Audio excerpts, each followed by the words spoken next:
परिवार से ऊपर सोची नहीं थी, केवल अपने परिवार के बारे में सोचता था। हर जिले में इनके द्वारा पाले गए गुंडे अराजकता फैलाते थे, माफियागिरी फैलाते थे। उन माफिया के सामने, उन गुंडों के सामने, उन दंगाइयों के सामने इस समाजवादी पार्टी के नेता, इनके मंत्री और इनका मुख्यमंत्री नाक रगड़ करके उनको दंगों करने की छूट देती थी कि अगर बेटी की सुरक्षा के साथ खिलवाड़ किया तो तय मानिए कि अगले चौराहे पर यमराज टिकट काटने के लिए खड़ा होगा।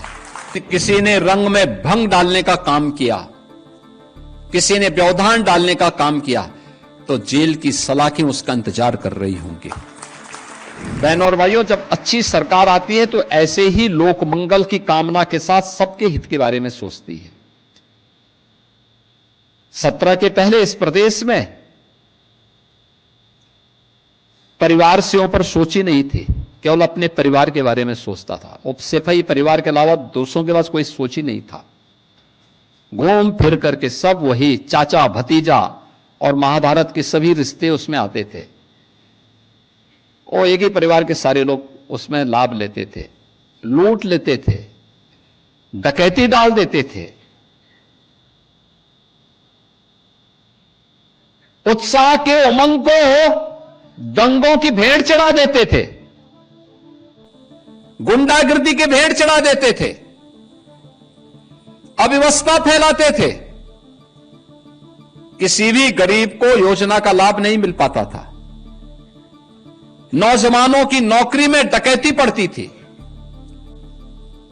विकास के कार्यों के पैसे में छीना झपटी होती थी। गरीब को इसका लाभ नहीं मिल पाता था। परिणाम क्या होता था? प्रदेश पर्व और त्योहार भी नहीं मना पाता था।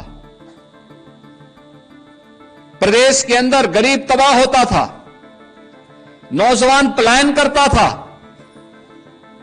हर जिले में इनके द्वारा पाले गए गुंडे अराजकता फैलाते थे, माफियागिरी फैलाते थे।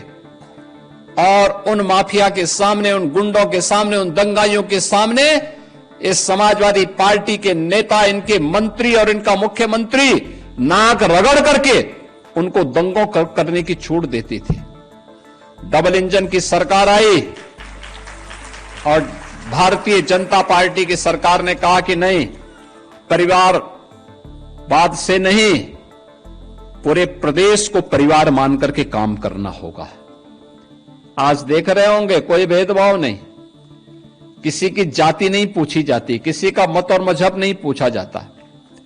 तो प्रधानमंत्री जी का मंत्र था सबका साथ और सबका विकास। योजना का लाभ सबको मिल रहा है, भेदभाव किसी के साथ नहीं, सुरक्षा सबको प्राप्त हो रही है। और सरकार की तो पहले से ही घोषणा है कि अगर बेटी की सुरक्षा के साथ खिलवाड़ किया तो तय मानिए कि अगले चौराहे पर यमराज टिकट काटने के लिए खड़ा होगा,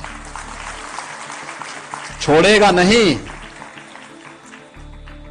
अगर किसी को यमराज से टिकट कटवाना हो तो किसी राह चलती हुई बेटी के साथ छेड़खानी करके दिखा ले। और यह केवल प्रदेश कर सकता, उत्तर प्रदेश सरकार कर सकती है। और ये हमारी वचनबद्धता भी है कि हर बेटी को सुरक्षा देंगे, हर राहगीर को सुरक्षा देंगे, हर व्यापारी को सुरक्षा देंगे, हर नौजवान के हाथ को काम देंगे, हर गरीब को उसका हक देंगे, हर वंचित के साथ सरकार खड़ी होगी, हर दलित के साथ सरकार खड़ी होगी, उसके साथ कोई अन्याय नहीं होने देंगे।